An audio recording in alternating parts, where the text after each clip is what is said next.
7h53, on parle politique, bien évidemment. Là, donc, la campagne se poursuit jusqu'au 2. Il y avait vote par anticipation en fin de semaine. Alors, on reçoit ce matin beaucoup de candidats tout au cours de cette émission. On commence à 7h54. On commence avec Lovejoyce à ma vie. Lovejoyce qu'on a vu à quelques reprises, auteur, entre autres spécialiste en communication, qu'on connaît quand même assez bien à Longueuil, qui se présente donc dans Antoinette Robidoux pour Option Alliance. Bonjour, Lovejoyce.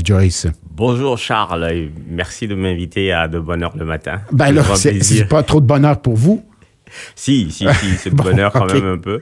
On travaille un peu jusqu'à tard le soir, vers 9h. Okay. Ensuite, il faut compter tout ce qu'on a travaillé dans la journée, regarder les statistiques, les votes, les coups de téléphone, qu'est-ce que ça donne. Donc, surtout qu'on est dans la dernière droite ligne de la campagne, c'est un peu intense, on dort tard. Ouais, vous me disiez là, que c'est pas facile, moins facile que ce que vous pensiez. Disons que dans une ancienne vie, j'ai été consultant en communication politique, donc j'ai accompagné des candidats sans jamais me mettre véritablement à leur place pour savoir ce que c'est que d'être candidat. Cette fois-ci, je le sais.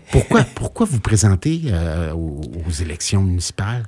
Parce que d'abord, j'étais parti rencontrer Carl Ferraro, qui est un des fondateurs d'Option Alliance, pour leur proposer un peu de bénévolat, faire un peu de porte-à-porte, les aider en communication politique, ce que je sais faire. Et il m'a dit, écoute, ton profil est intéressant, tu devrais être candidat dans ton secteur, Antoinette Robidoux. C'est le secteur que vous habitez ça. Là. Donc j'habite là-bas depuis que je suis arrivé d'ailleurs. J'ai habité sur la rue Goyette, qui est exactement dans Antoinette Robidoux. Je suis toujours là-bas. C'est où exactement Antoinette Robidoux, qu'on comprenne? C'est entre Gentilly-S, à côté du cégep Édouard-Montpetit. D'accord. Et ça va jusqu'à Jacques-Cartier, mais un bout de Laurier. Donc, ça prend toutes les rues, Briggs, Leblanc, etc., jusqu'à Rougemont. Et il y a toutes les rues entre Chemin de Chambly et le Roland-Terrien. Donc, porte à porte, rencontre des citoyens. Qu'est-ce qu'ils vous disent, les citoyens, citoyennes? Est-ce que ça sent bon pour vous? Alors, je pense que je ne vais pas, comme on dit, vendre la peau de l'ours sans l'avoir tué. Mais je pense qu'on a toujours un accueil agréable parce que souvent, les citoyens sont déjà impliqués, qui veulent savoir ce qui se passe dans leur communauté et qui posent des questions intéressantes.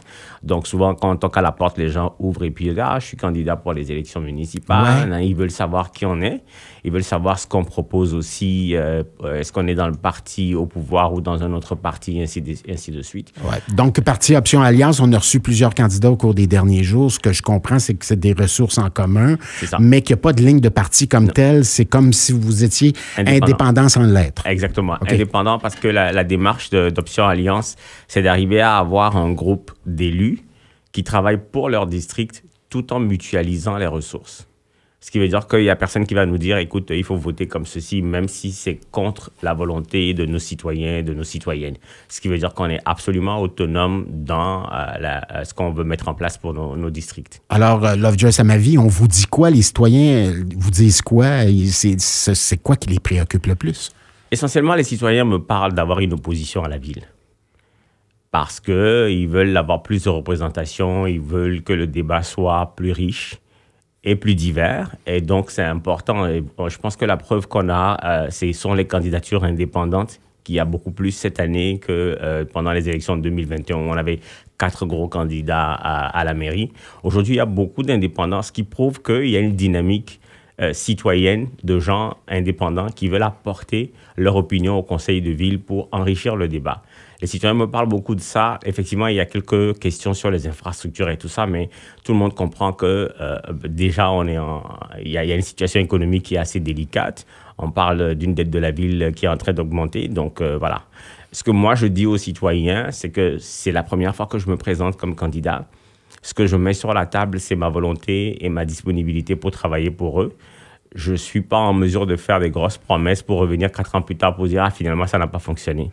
Ce que je propose, c'est d'être un élu qui représente ses citoyens au conseil de ville et qui participe à la dynamique dans le conseil de ville. Elle a l'air de quoi, la vie d'Antoinette Robidoux? Ce sont des locataires principalement, je le devine, et des gens qui vivent, qui vivent sous le seuil de la pauvreté, qui changent souvent de logement, ce que je comprends du secteur? Le secteur n'est pas un secteur assez riche quand même, effectivement. On peut, c'est un mix entre une petite classe moyenne, ancienne qui est installée, qui ont leur maison et puis beaucoup d'appartements aussi. Donc, il y a une population qui travaille. Ils travaillent beaucoup, hein, en tout cas parce que quand on va taper à des portes, les gens sont pas là. Mais oui, c'est ça. C'est des gens qui sont investis quand même dans leur territoire. Donc, ce que nous voulons faire, c'est d'établir une vraie cohésion sociale sur le district, faire en sorte qu'il y ait des activités communautaires dans le district qui font que les gens se parlent. Parce que la population est en train de changer. Beaucoup de nouveaux arrivants dans le secteur. Nouveaux arrivants dans le secteur. On fait face à des défis de cohésion. Et d'accueil, littéralement. Et d'accueil, effectivement. Et puis, donc, on se dit qu'il serait intéressant de pouvoir se faire parler les gens. Et aussi, donc, c'est quelque chose que je fais depuis. En terminant, le temps va nous manquer, on s'en va vers les nouvelles. Pourquoi on vote pour vous le 2 novembre, Lovejoy Samavi, pour Option Alliance? Voter pour Lovejoy Samavi, c'est voter pour un élu qui sera un élu travailleur et disponible. C'est voter pour quelqu'un qui a les idées en place, qui a toujours contribué sur différentes thématiques communautaires à Longueuil depuis qu'il est arrivé. C'est quelqu'un qui va continuer à s'investir dans une ville qu'il aime, qu'il a adoptée, qui est son nouveau territoire de vie. Et donc, quelqu'un qui va apporter du changement, ça c'est certain. Voilà, ben merci. On vous souhaite la meilleure des chances pour le 2 novembre. On s'en va vers les nouvelles. Lovejoy Samavi pour Option Alliance d'Antoinette Robidoux. FM 103.3